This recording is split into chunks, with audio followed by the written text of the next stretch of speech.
সেই স্বাদ, এত স্বাদ কে নান রুটি গ্রিল।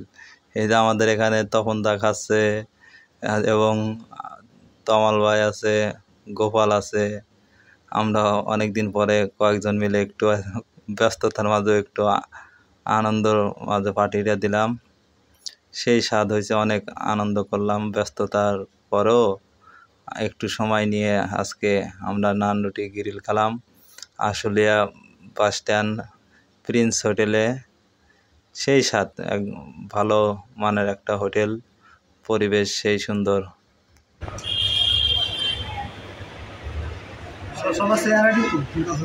চেহারা পরে তুলবো বেটা, আই খালি তো রুটি ছাড়া দিও না ভিডিও। ভিডিও করো কিন্তু রুটি ছাড়া ছাড়ো না। দেখা যাইতো না, এডিট করবো নি, সমস্যা।